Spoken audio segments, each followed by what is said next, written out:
데살로니가전서 2장 13절입니다. 이러므로 우리가 하나님께 끊임없이 감사함은 너희가 우리에게 들은 바 하나님의 말씀을 받을 때에 사람의 말로 받지 아니하고 하나님의 말씀으로 받음이니 진실로 그러하도다. 이 말씀이 또한 너희 믿는 자 가운데서 역사하느니라. 데살로니가전서 2장 13절 말씀은 하나님의 말씀, 성경이 얼마나 중요한 것인지 우리 신앙과 생활에 아주 가장 중요한 그러한 그 신앙의 수단으로서의 그 중요성을 가르치는 그런 구절이기도 합니다. 그러나 이제 우리가 전체 문맥에서 보게 되면 왜 이 성경에 대한 강조가 이 종말론에 대한 이러한 그 중요한 그 권면들을 하는 그 흐름 속에서 이 성경을 아주 중요하게 집중해야 되고 성경을 강조하고 성경을 따라가야 된다라고 하는 이러한 성경에 대한 강조 말씀이 나오고 있는가를 잘 헤아려 보셔야 됩니다.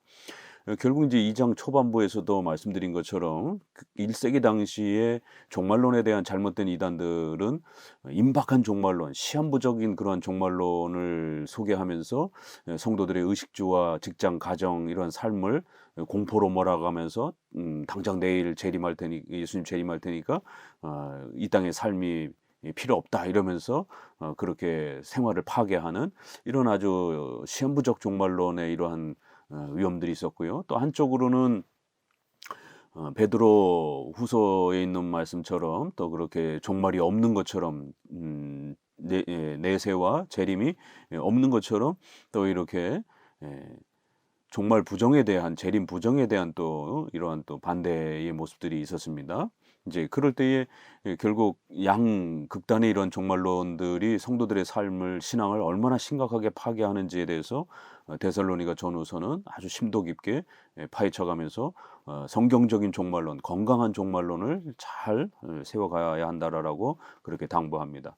특별히 이제 임박한 종말론을 강조하면서 생활을 파괴했던 이러한 그 시한분적 종말론 이러한 자들이 데살로니가서의 주로 배경이기 때문에 앞에서도 이제 그런 속임수, 거짓된 간사함, 또 이러한 아첨하는 말, 탐심의 이러한 탈을 쓰고 성도들을 공포로 몰아넣으면서 성도들의 재산과 삶을 빼앗는 이런 악한 지도자들을 조심하고 그들이 가르치는 그러한 공포적 시한부적 종말론을 조심하라라고 이제 이렇게 당부를 합니다.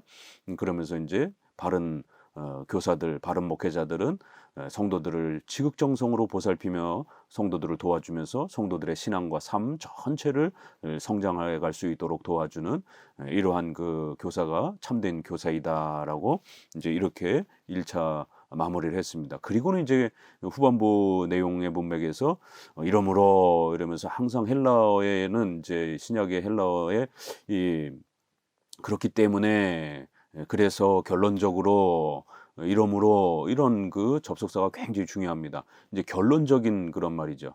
왜 우리가 거짓 교사, 종말론을 잘못 가르치는 이러한 성도들에게 공포를 조장하고 선동하면서 성도들의 돈을 빼앗는 이러한 잘못된 종말론 목사들을 주의해야 하는지 또 참된 목회자들이 성도들의 생활과 삶을 건강하게 바르게 가르쳐가는 이러한 또 목회자들을 우리가 왜 존중해야 되는지 이제 이런 그 문맥의 흐름에서 결론을 내리는 것은 이러므로 결국 이러한 거짓된 종말론은 성경에서부터 벗어난 성경이 가르치지 않는 그러한 헛된 종말론의 이러한 가르침들이었기 때문에 성도들의 생활과 삶을 파괴하고 성도들을 엄청난 고통으로 그렇게 몰아간 것이다. 성경적이고 건강한 종말론, 현재와 미래 전체를 균형 있게 가르치는 우리 개혁파의 섭리론적 종말론이라고 하는 현재의 삶도 직장, 가정, 교회, 삶 이런 모든 부분들도 하나님 앞에 부르심으로써 소중하게 생각하고 또 장차 우리가 영원히 살아가게 될 천국의 또 이러한 그리스도의 재림과 내세도 또 균형 있게 가르쳐주는 그래서 현재와 미래 전체를 균형 있게 가르쳐주는 이러한 섭리론적 종말론 이러한 부분들이 성경으로부터 가르쳐지는 그런 종말론이라는 것이에요. 그렇기 때문에 결국 이러한 거짓된 종말론을 가르치는 자들의 이러한 잘못은 성경을 벗어나서 잘못된 종말론을 가르쳤기 때문이다. 그래서 참된 교사들이 오직 성경의 기초에서 바르게 이렇게 현재와 미래 내세 전체를 균형 있게 가르칠 때에 성도들은 이러한 교사들의 참된 교사들의 그러한 설교와 가르침들을 통한 건강한 이러한 성경적 종말론을 하나님의 말씀으로 받아서 잘 지키며 살아가라는 것이에요.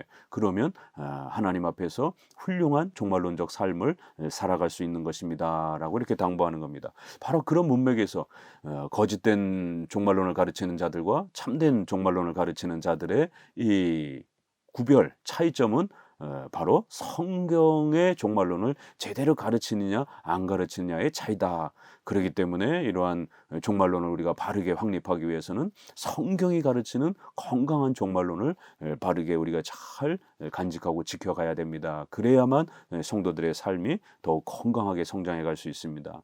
그러니까 이 13절 말씀은 그 자체로도 훌륭하지만 이 전체 문맥에서 결국 성경이 가르치는 종말론, 또다시 이것은 이제 성경관으로 돌아가서 오직 성경, 오직 믿음으로 우리가 이렇게 종교개혁의 5대 솔라에서 외쳤던 그 첫 번째 표어인 오직 성경의 이러한 가르침이기도 한 것이죠.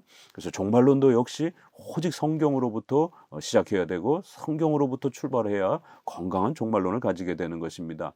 무슨 예수님의 재림 날짜를 계산을 하고 또 무슨 환상과 신비 체험을 통해서 천국과 지옥을 갔다 왔다고 간증하면서 성도들에게 공포를 조장하고 이러한 프리메이슨이라든가 딥스테이트라든가 이런 백신 음모론을 조장하면서 또 이러한 무슨 비밀 정보를 주장을 하면서 성도들을 또 이렇게 공포 속으로 몰아넣는가, 이거 다 성경에도 없는, 성경에서 일절 찾아볼 수 없는 그러한 잘못된 종말론들인 것입니다.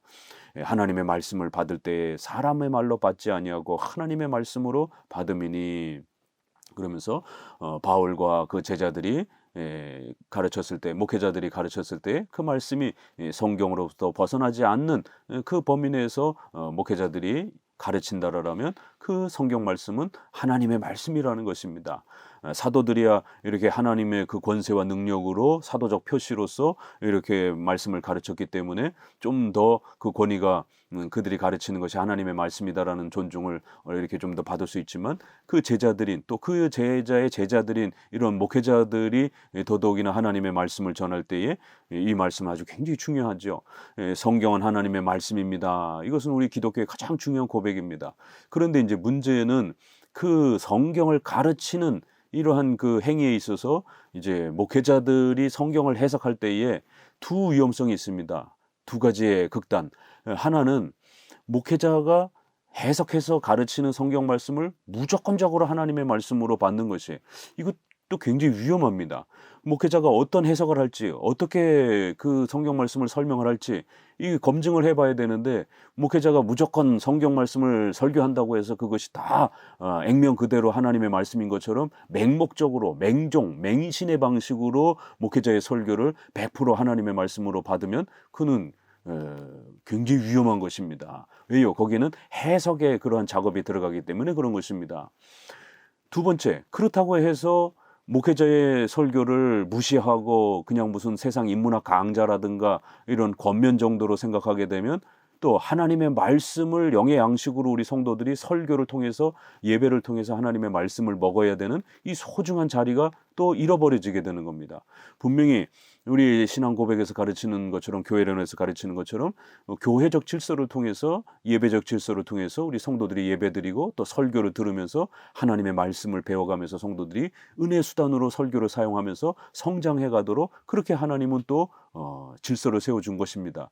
그렇기 때문에 반드시 목회자의 설교를 하나님의 말씀으로서 배우면서 그렇게 또 성장해 가는 것이, 분명히 이러한 신적 권위를 가지고 하나님의 말씀을 설교하는 그 권위가 있습니다. 그런데 또 첫 번째의 이러한 맹신의 이러한 그 목회자의 극단적인 자기 주관적인 자기 생각적인 설교에 지나친 이런 폭력적인 이런 해석 때문에 아예 모든 설교를 배제시켜 버리고 자기 혼자 그냥 성경 공부하는 걸로만 만족하게 되면 설교의 기능이 파괴가 되어지는 이런 심각한 일이 벌어집니다. 그래서 한쪽으로는 목회자의 설교와 가르침은 반드시 검증을 받아야 됩니다. 무조건 액면 그대로 이렇게 받아들여서는 안 되는 또 이런 또 어려움이 있습니다. 그렇다고 해서 또 두 번째는 목회자의 설교를 아예 그냥 무시해버리는 설교 무용론 시대, 이렇게 또 가게 되면 심각한 것이죠. 그게 중세 시대라든가 또 이러한 그 한때에는 목회자의 설교를 맹종맹신하는 이러한 형태의 위험이 있었다라면 오늘날은 설교 무용론 시대에 우리가 살아가고 있습니다. 그래서 목회자가 설교를 어떻게 하든 아무 상관하지 않는 그저 자기가 혼자 성경 공부하면서 판단하고 생각한 것만을 이렇게 또 하나님의 말씀으로 생각하는 그러나 성도가 자기 혼자 성경을 읽고 해석한 것도 그게 맞는지 안 맞는지 그걸 어떻게 검증할 겁니까? 목회자의 설교도 그게 맞는지 안 맞는지 어떻게 검증할 겁니까? 이렇게 해석의 검증에 대한 이러한 심각한 이러한 도전을 받고 있습니다. 결국 목회자의 이 첫 번째 문제도 해석의 검증에 대한 문제인 겁니다. 목회자가 설교한 거를 우리가 맹종맹신해서는 안 됩니다. 반드시 검증해 봐야 됩니다. 그러나 무엇으로 검증할 것인가? 또 목회자의 설교는 반드시 하나님의 말씀을 신적 권위를 가지고 설교하는 그런 기능이 있습니다. 그러나 무엇으로 그걸 검증할 것이냐라는 것이.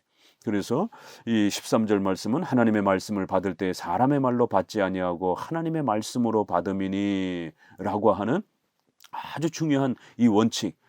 그렇지만 여기는 우리가 조금 더 고민해 봐야 되는 것은 사도는 사도로서의 표시를 갖고 있지만 그래서 성경도 기록하고 하나님의 음성을 직접 듣고 기록하기도 하는 그런 사도적 권위로서의 이러한 그 하나님의 말씀으로 받음이니라는 부분이 이렇게 인정되지만 우리 그 목회자들, 사도의 제자들인 목회자들은 어떻게 목회자가 설교하는 걸 하나님의 말씀으로서 맹종맹신도 아니고 또 하나님의 말씀으로서 받을 수 있는 그러한 그 기준과 그러한 자격 이걸 어떻게 우리가 확인할 것이냐 이게 아주 중요한 과제와 질문으로 던져질 수밖에 없는 겁니다.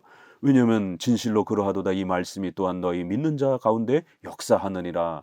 성경은 하나님의 말씀은 살아 역사하시기 때문에 하나님께서 오늘날도 은혜의 수단으로 성경을 사용하시기 때문에 반드시 설교를 들을 때에 역사가 일어납니다. 우리 성도들이 성경을 공부하고 혼자서 또 하나님의 말씀을 열심히 또 배워갈 때에 역사가 일어납니다. 이렇게 성경은 살아계신 하나님의 말씀이기 때문에 열심히 혼자 공부해도 또 설교라고 하는 예배의 질서를 통해서 하나님의 말씀을 들을 때도 어마어마한 역사가 일어나는 것입니다. 성경은 살아계신 하나님의 말씀이기 때문에 그런 것입니다.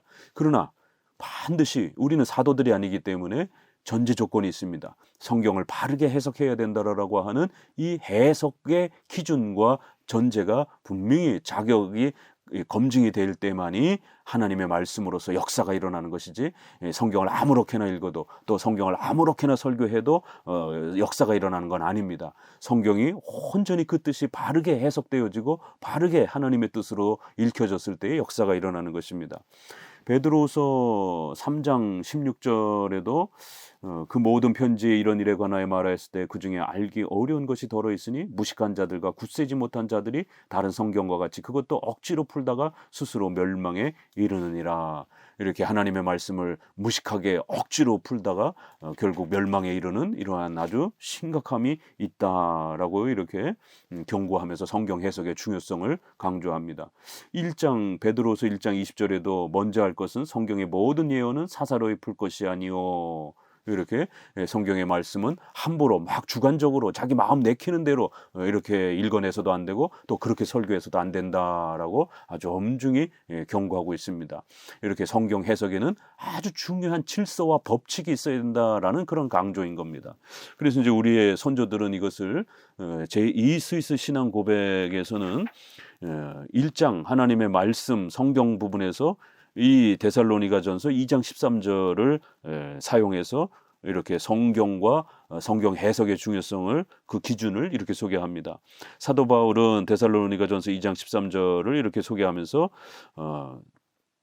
하나님의 말씀으로 받음이니라고 말합니다. 그도 그럴 것이 주님 자신이 복음서에서 말하는 이는 너희가 아니라 너희 속에 말씀하시는 자 곧 너희의 아버지 성령이시라 이러면서 또 누가복음 10장 16절도 인용하는데요. 너희 말을 듣는 자는 곧 내 말을 듣는 것이요 너희를 저버리는 자는 곧 나를 저버리는 것이요 나를 저버리는 자는 나 보내신 이를 저버리는 것이다. 이렇게 해서 분명히 하나님께서는 오늘날도 사도들이 없는 오늘날도 목사를 세워서 설교를 은혜의 수단으로 사용하여 하나님의 말씀을 증거하고 하나님의 말씀을 가르치면서 성도들을 양육하는, 그래야 목회자들이 성경을 바르게 해석해서 가르쳤을 때 그걸 통하여 하나님의 말씀이 가르쳐지고, 그 목회자의 가르침들을 거부하는 건 곧 하나님의 말씀을 거부하는 것이고, 또 목회자의 말씀을 잘 순종하고 복종할 때는 하나님의 말씀을 순종하는 것으로서 이렇게 은혜의 수단으로 설교를 사용합니다. 그러나 아무렇게나 막 설교해도 그걸 다 이렇게 받아들여도 된다, 맹종맹신으로 받아들여도 된다, 이런 뜻은 아닌 겁니다. 반드시 거긴 기준이 있는 겁니다. 그래 우리는 두 가지를 다 회복해야 됩니다. 반드시 맹종맹신 형태로 되지 않도록 성경 해석의 공적인 기준이 반드시 마련이 돼야 됩니다. 그 공적인 기준에 입각하여 성경 해석이 잘 이루어졌을 때는 하나님의 말씀으로 성도들이 목회자의 말씀을 잘 순종하며 배울 때에 거기에 역사가 일어난다라는 거예요. 그래서 성도들은 목회자와 공적인 이러한 예배 시간을 통하여 설교의 이러한 그 수단을 통하여 하나님의 말씀이 바르게 가르쳤을 때 그거를 사람의 말로 그렇게 거부하지 마시고 하나님의 말씀으로 잘 순종하여 들으라는 거예요. 그러면 역사가 일어난다라는 겁니다. 하나님의 말씀으로서 설교의 권위를 회복해야 됩니다. 그러기 위해서는 반드시 목회자의 마음대로 해석이 아니라 공적인 해석, 2000년 동안 우리가 기독교가 지켜왔던 중요한 기독교 교리를 벗어나지 않는 공적인 해석에 맞춰야 된다라고 하는 이 전제 조건과 기준을 충족해야 됩니다. 그것이 바로 사도신경이었고, 그 사도신경에서 가르치는 건 대략 7개의 교리였습니다. 우리 장로교에서는 웨스민스터 신앙 고백을 표준문서, 교리 표준문서로 세우고 그 33개의 웨스민스터 교리에 어긋나지 않았을 때 그것이 성경적 해석으로 존중되어지는 겁니다. 그래서 목회자들은 목사가 될 때 두 번째 목사의 선서식에 웨스민스터 신앙 고백을 따라서 성경 해석을 하고 그렇게 설교하고 그렇게 가르칠 것을 맹세합니다라고 이렇게 선서를 하는 겁니다. 그 신앙 고백서에서는 이 하나님의 말씀이 합법적으로 부름받은 설교자들에 의해 설교되어질 때 우리는 하나님의 말씀 자체가 선포된다는 사실과 이 하나님의 말씀 자체가 믿는 자들에 의하여 받아들여진다는 사실을 믿는다. 우리는 이 말씀 의외의 다른 말씀을 날조해내거나 하늘로부터 내려올 것을 기대해서는 안 된다. 설교된 하나님의 말씀 자체는 그것을 설교한 사람과 관계없이 하나님의 말씀이다. 이렇게 분명히 하나님은 설교를 은혜 수단으로 사용한다라는 겁니다. 그래야 데살로니가에 있는 말씀처럼 목회자가 설교를 통해서 하나님의 말씀을 전한다 할지라도 그 목회자가 바르게 설교만 하기만 한다라면 그 목회자의 설교도 하나님의 말씀으로서 존중받고 그 권위가 그렇게 성도들에게 인정받으면서 그렇게 존중돼야 된다라는 겁니다. 신비주의자들이라든가 경건주의자들이 무슨 환상과 음성을 듣는다 그러면서 이렇게 목회자의 설교를 무시하고 공적인 이러한 예배와 설교를 무시하고 이렇게 설교자가 필요 없는 것처럼 오늘날처럼 설교 무용론 시대의 이러한 그 현상에 대해서 벌써 신앙고백서도 경고합니다. 그러므로 참 종교에 대한 가르침과 배움이 성령의 내적 존명에 달렸다든가 그러면서 또 이렇게 예레미야 31장 34절 또 고린도전서 3장 7절 이러한 심는 이나 물주는 이는 아무것도 아니로되 오직 자라나게 하시는 이는 하나님뿐이라 이런 말씀을 기록돼 있다 해서 우리의 외적 설교가 아무 소용이 없다고 우리는 생각하지 않는다. 분명히 성령께서 우리를 가르치시는 우리의 교사는 근본적으로 성령 하나님이신 것이에요. 그러나 이거를 잘못 확대를 해서 하나님이 사용하시는 목회자 교회의 은혜 수단인 설교 이런 거를 함부로 또 무시해서는 안 된다라는 겁니다. 그렇기 때문에 이러한 외적 수단을 사용하여 하나님께서 우리를 가르치신다라는 것입니다. 그럼에도 불구하고 하나님께서는 고넬료를 베드로에게 보내사 이렇게 그가 내게 무엇을 해야 할지를 가르쳐 주리라고 천사를 통하여 말씀하셨다. 이렇게 사도 시대에도 벌써 사람들을 통해서 이렇게 백성들을 가르쳤다라는 거예요. 왜냐하면 사람들에게 성령을 주사 내적으로 조명시키는 바로 그분이 동시에 그의 제자들에게 너희는 온 천하에 다니며 만민에게 복음을 전파라고 명령하셨기 때문이다. 이렇게 해서 하나님께서는 분명히 설교를 수단으로 사용하신다라는 겁니다. 하나님께서 이렇게 중요한 설교의 수단으로서 성도들에게 하나님의 말씀을 가르칠 때에 성도들은 그것을 사람이 가르친다라고 해서 외면해서는 안 되고, 하나님의 말씀이 바르게 해석되어져서 가르치게 되면 하나님의 말씀으로 순종하면서 아멘으로 받아들이면 하나님의 말씀이 우리 안에 역사하는 놀라운 은혜를 누리게 된다라는 겁니다. 웨스민스터 신앙고백 31장 부분에서는 이 공적인 해석에 대한 부분을 이제 강조합니다. 그리하여 이러한 그 총회와 노회, 이러한 그 회의체들을 통해서 어떤 결정들, 교리 또 정치와 관련된 이런 결정들을 하게 될 때에 이 회의체에서 발표한 법령이나 결정들은 그것이 하나님의 말씀에 일치한다면 존경과 복종으로 받아야 하는데, 그것들이 하나님의 말씀에 일치하기 때문이 아니라 그것뿐만 아니라 그것들을 제정한 권세 때문이라도 말씀에서 명령하신 하나님의 규례로서 존경과 복종으로서 받아들여야 된다. 이렇게 하나님의 말씀에 어긋나지 않도록 그렇게 우리의 회의체, 노회나 총회가 해석을, 교리 표준을 그렇게 잘 정리해서 그걸 신조나 교리 문답으로 그렇게 공적인 해석의 표준으로 확정하고 법령으로 정해놨다라면 그것이 하나님의 말씀에 맞기 때문에도 존중해야 되고, 또 그러한 결정을 결정할 수 있도록 신적 권한을 그 교회의 목사와 장로들에게 주셨기 때문에 그들이 내린 결정에 대해서 우리는 하나님의 말씀으로서 존중하고 복종해야 된다라는 거예요. 자, 하나님의 말씀이 역사하기 위해서는 반드시 이제 성경이 기록이 완성된 이후에는 모두 성경을 해석하는 겁니다. 그럴 때에 반드시 첫 번째 공적인 해석의 기준, 주관적인 해석이 아니라 공적 해석인 기준, 웨스민스터 신앙 고백, 사도 신조라고 하는 우리의 신앙 고백의 해석의 공적 해석 기준에 맞아야만이 그것이 하나님의 말씀으로서의 권위와 능력을 갖게 된다는 겁니다. 이 13절 말씀이 아주 중요한 의미가 담겨 있기 때문에 좀 더 많이 소개를 드렸습니다. 결국 종말론의 이런 어지러움도 하나님의 말씀을 잘못 해석하고 잘못 가르치는 이런 거짓된 목사들 때문이었고, 그렇기 때문에 이제 성경의 가르침들을 온전히 바르게 가르치는 목회자들의 말씀을 집중하고 그 말씀을 붙잡으라는 겁니다. 그러면 하나님의 역사가 일어나서 성도들이 힘있게 살아갈 것이다라는 거예요. 14절, 형제들아 너희가 그리스도 예수 안에서 유대에 있는 하나님의 교회들을 본받는 자 되었으니 그들이 유대인들에게 고난을 받은 것 같이 너희도 너희 동족에게 동일한 고난을 받는다. 이렇게 잘못된 이러한 악한 지도자들이, 목사들이 종말론을 공포적으로 이렇게 가르치면서 엄청난 어려움을 끼쳤다라는 거예요. 그런 것처럼 이렇게 너희 데살로니가 교회들도 역시 또 같은 그런 고난들이 있고 그런 잘못된 또 지도자들이 너희를 어려움을 주고 있다라는 것을 또 잘 기억하면서 여기에 대비해야 된다라는 겁니다.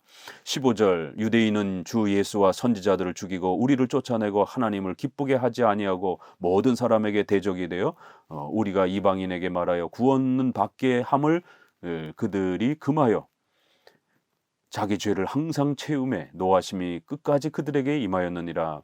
이렇게 유대인들은 여기 한 4가지 죄악을 소개합니다. 1세기 당시에 이러한 유대인들, 바리새인들, 형식주의자들, 율법주의자들, 구약을 잘못 해석하고 적용한 바로 이 유대인들도 구약의 성전과 절기와 제사의 개념을 잘못 적용해서 율법주의적이고 형식적인 형태로 적용하여 구약을 망가뜨린 자들입니다. 구약을 온전히 해석했다라면 장차 오실 예수 그리스도를 사모하고 예수님이 오셔서 구약의 모든 성전 제사와 절기를 폐지하고 이제 예수님을 믿음으로 구원받는 이것을 잘 이해했을 텐데, 이 구약을 잘못 이해하고 외형적인 것만 갖고 내용인 예수 그리스도를 버리는 이러한 참혹한 일들이 벌어진 겁니다. 그래서 주 예수 그리스도와 선지자들을 죽이고 사도들을 내어 쫓고 모든 사람들에게 적대자가 적이 돼버렸고, 구원을 얻을 수 있는 이 소중한 이 이신칭의의 비밀인 복음을 금하여 결국 악을 행하면서 자기들의 죄를 채우는 이러한 악행을 저질렀다라는 거예요.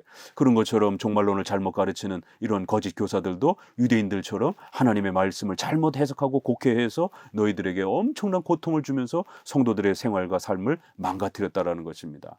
그렇기 때문에 더더욱 이런 거짓 교사들을 조심하고 오직 성경, 하나님의 말씀에 집중하고 그렇게 성경 말씀을 바르게 가르치는 참된 목회자들의 말씀을 복종하고 순종하는 이러한 질서를 잘 지켜가라는 겁니다.